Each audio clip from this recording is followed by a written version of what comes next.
Assalamualaikum Profesor Dr. Henry Subiakto. Waalaikumsalam. Assalamualaikum Dr. Kiai Haji Ubaidillah Ahmad Tamam. Terima kasih Mas Yusuf. Ini orang yang paling bertanggung jawab dalam tidak terselenggaranya acara diskusi ini adalah Mas Yusuf Mas.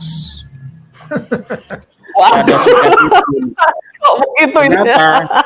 Kenapa begitu? Karena setelah podcast kita semalam, kemarin malam itu, bahwa acara tetap akan membahas nasab, karena di situ memang saya diundangkan untuk membahas nasab. Coba lihat di dalam kronologi dari Profesor Dr. Arif itu, memang saya diundang karena adanya diskursus di tengah masyarakat tentang nasab Alawi, yang menurut tesis saya nasab yang terputus, nasab yang batilun, nasab yang munqati'un, mardudun wa maudhu'un. Disitulah LP2M mengundang saya kan. Kemudian ketika podcast semalam itu kita bersama Pada Suka TV, saya ungkapkan apa-apa yang akan saya narasikan di dalam forum diskusi publik internasional itu. Lalu pagi-pagi itu dari Rabita Alawiyah menghubungi pihak panitia, Mas Yusuf, ya, dan itu dikomunikasikan kepada saya bahwa dari Rabita Alawiyah keberatan dengan adanya diskusi publik yang akan diselenggarakan 10 September itu membahas nasab.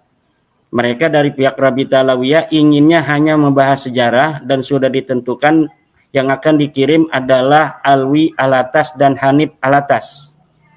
Dan itu ada screenshotnya dikirimkan pada saya, kepada panitia, untuk agar saya juga memperhatikan bersama-sama, karena memang pihak UIN itu kan di jalan tengah. Mereka ingin acara ini berjalan tetapi sesuai dengan kesepakatan bersama. Nah, itu kronologinya seperti itu. Mereka dari pihak Rabita Alawiyah mengirim SMS kepada pihak panitia agar 10 September itu tidak membahas nasab, hanya membahas sejarah saja. Kemudian ya mereka meminta dari Rabita Alawiyah itu untuk pihak panitia membuat sebuah video yang menyatakan bahwa benar tanggal 10 September itu tidak membahas nasab, hanya membahas sejarah saja. Cuma rupanya belum sempat ini dari pihak panitia untuk membuat video itu. Akhirnya mungkin terjadi sebuah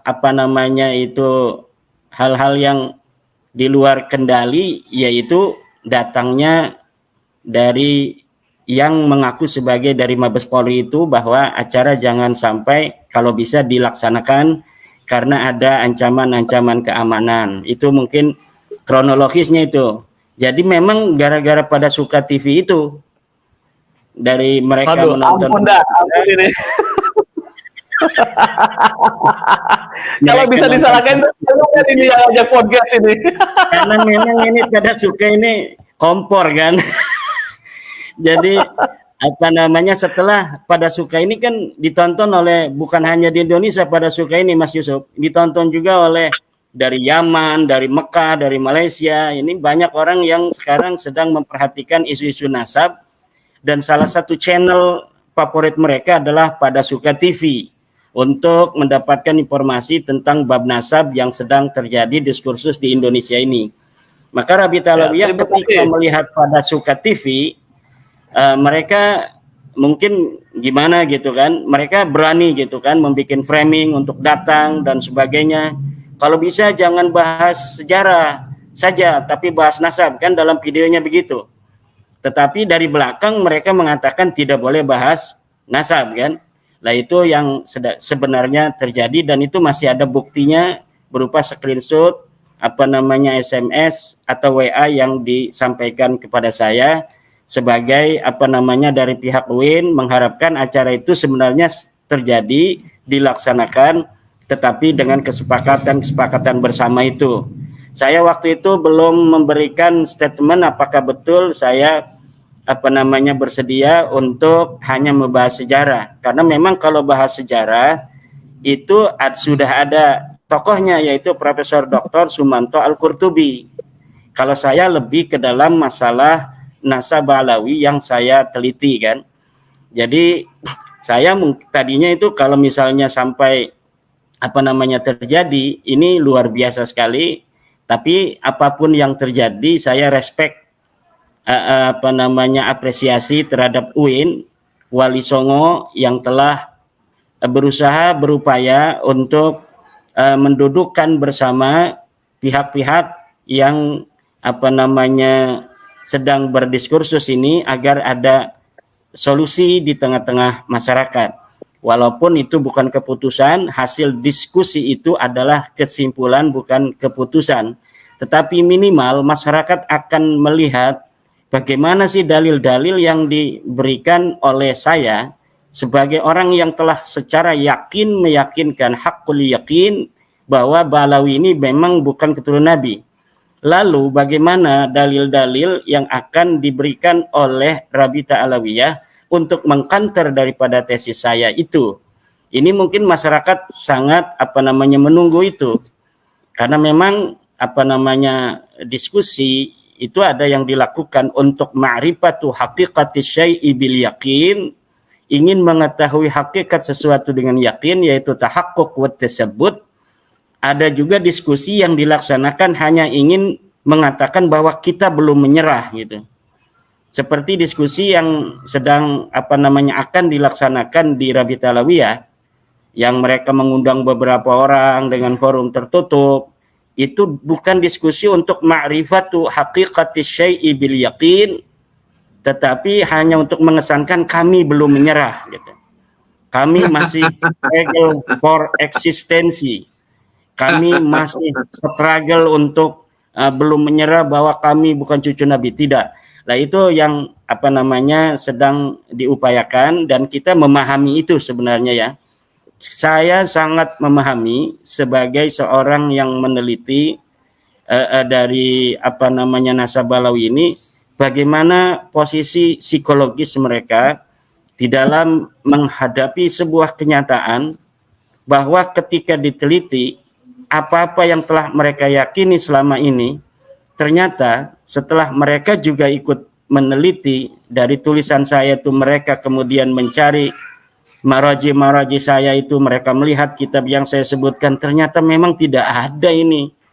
Ternyata memang tidak ada sebuah kitab nasab pun yang ditulis dari abad ke-4 sampai abad 9 yang menyebutkan bahwa Ubaid, leluhur mereka ini anak Imam Ahmad bin Hambal, Imam Ahmad bin Isa, seorang keturunan Nabi yang terkonfirmasi. Ternyata benar loh, Ubaid ini nggak ada di kitab-kitab nasab dari mulai abad 4 sampai abad ke-9. Oh, ini katanya Imaduddin ini mengatakan leluhur mereka Faqih Muqaddam, Sohib Mirbat, Ali Qoli Qasam, Ubaidillah, yang katanya imam itu tidak ada di dalam kitab sejarah sama sekali. Setelah mereka juga melihat referensi-referensi saya, dilihat di dalam kitab-kitab sejarah yang saya sebutkan, oh memang kok tidak ada ini. Dalam kitab sejarah Musallam Al-Lahaji di abad ke-6 tidak ada itu nama leluhur mereka. Dalam kitab sejarah Al-Kamil Fit Tarikh tidak ada leluhur mereka. Dalam kitab sejarah As-Suluk tidak ada leluhur mereka. Dalam kitab sejarah Al-Ataya As-Saniyah di Yaman tidak ada. Ulama-ulama yang disebutkan, ulama-ulama di Mirbat disebutkan, ulama-ulama di Tarim disebutkan, pada saat di mana Faqih Muqaddam itu hidup, ternyata Faqih Muqaddam tidak disebutkan sama sekali. Itu mereka mulai gundah gulana gitu kan. Tetapi bersama dengan itu kemudian mereka mencari alibi-alibi historis untuk dapat meyakinkan kepada diri mereka sendiri, terutama juga kepada orang-orang yang masih mendukung mereka, bahwa tidak disebutkan bukan berarti orangnya tidak ada. Tidak disebutkan bukan berarti mereka bukan cucu Nabi dan lain sebagainya. Inilah yang akan terjadi, nanti kita akan lihat dari tanggal 7 yang kami ini diundang, tapi kami sudah firm bahwa kami tidak akan datang dalam forum-forum yang tidak netral seperti di Rabita Alawiyah itu.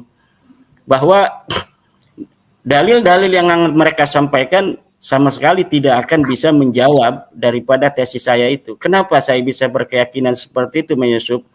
Karena algoritma dari abad 9, bagaimana penyambungan usaha-usaha itu dilakukan, itu sangat terbukti nyata bagaikan matahari di siang hari.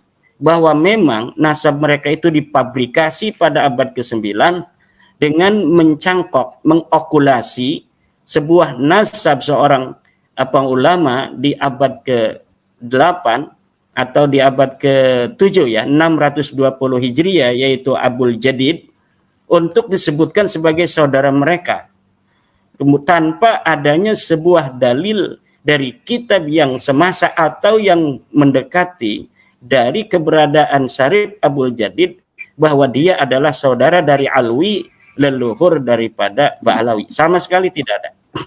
Jadi daripada formulasi apa di abad 9 bagaimana mereka mencangkokkan nasab itu tidak akan ditemukan pada abad-abad sebelumnya berbagai macam manuskrip-manuskrip yang akan memverifikasi keberadaan leluhur mereka atau memverifikasi nasab mereka. Tidak akan mungkin itu bisa ada. Rumel Abbas sudah berusaha untuk menjawab kesunyian itu dengan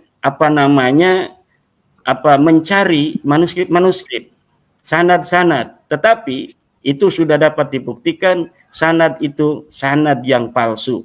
Karena sebuah sanad itu tidak akan berdiri sendiri, dia akan menyebut nama-nama dari orang-orang yang bisa jadi orang itu masyhur dan juga yang tidak masyhur.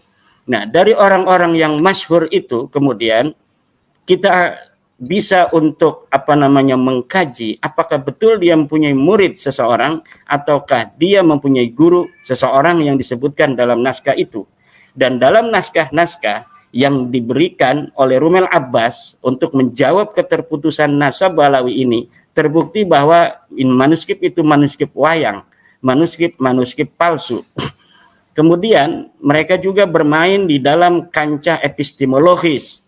Bagaimana katanya apa yang telah saya tulis di dalam tesis itu tidak sama dengan metodologi para ahli nasab. Sebenarnya saya tidak tidak terlalu ingin memberikan bagaimana metodologi ilmu nasab itu, karena saya yakin mereka sudah paham sebelumnya seperti itu. Tetapi ketika saya melihat bahwa mereka juga tidak memahami metodologi ahli nasab di dalam menetapkan nasab, terpaksa akhir-akhir ini saya menulis juga tentang metodologi ahli nasab seperti yang telah saya jawab untuk seorang pembela Ba'alawi dari Madura. Bagaimana metodologi ilmu nasab, bagaimana kitab Rasail fi Ilmil Ansab menyatakan tentang cara menetapkan nasab, bagaimana kitab Muqaddimat fi Ilmil Ansab menyatakan teori isbatin nasab, bagaimana kitab Usul Ilmin Nasab wal Mufadalah Bainal Ansab menyatakan teori-teori ilmu nasab, dan semuanya itu sama.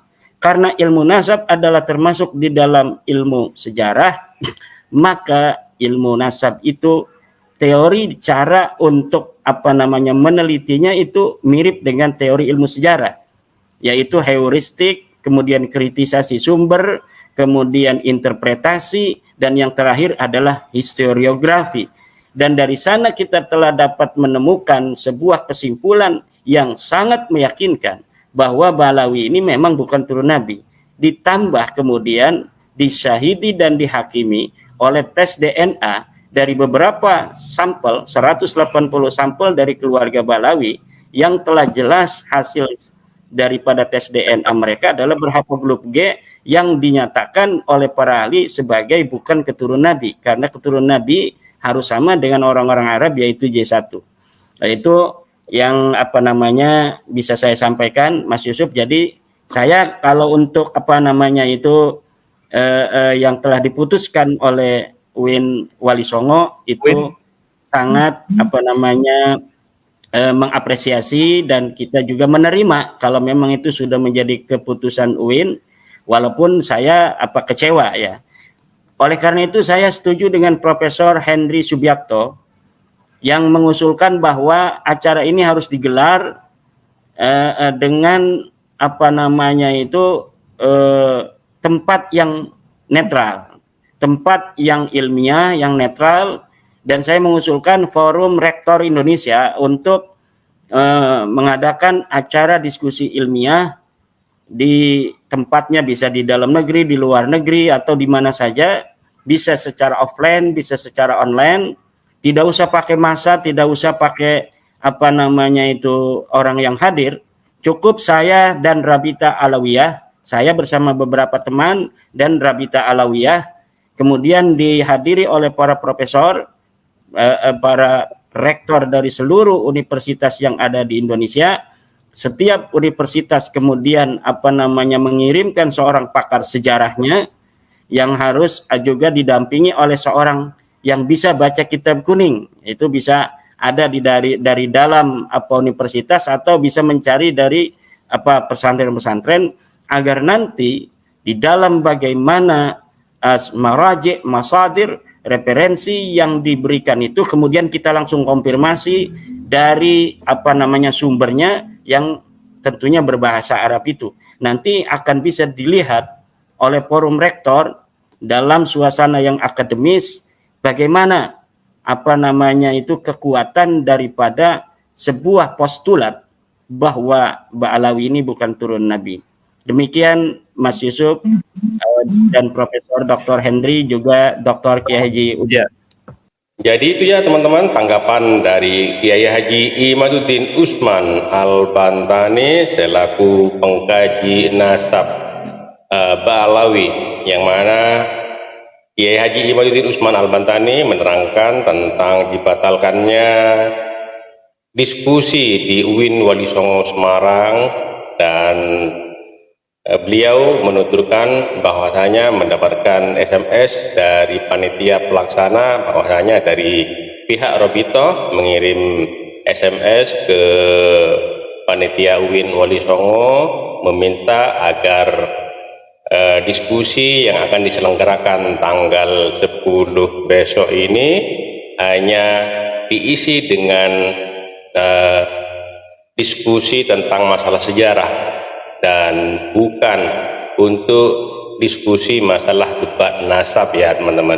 Jadi ini pengakuan dari Kiai Haji Imaduddin Usman Al-Bantani, dan pesan itu di screenshot dan dikirim ke Kiai Haji Imaduddin Usman Al-Bantani. Ada apa kok seperti itu ya, kok dari pihak Arbito mengirim pesan terhadap panitia pelaksana diskusi di UIN Wali Songo, kok mintanya hanya diskusi nasab bukan untuk diskusi nasab ya. Jadi mintanya itu diskusi sejarah bukan diskusi nasab ya teman-teman.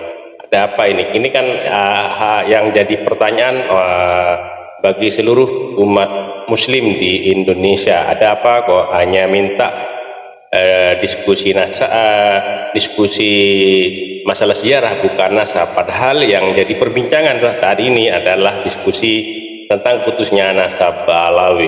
Oke, terima kasih buat semuanya, sampai jumpa di video selanjutnya.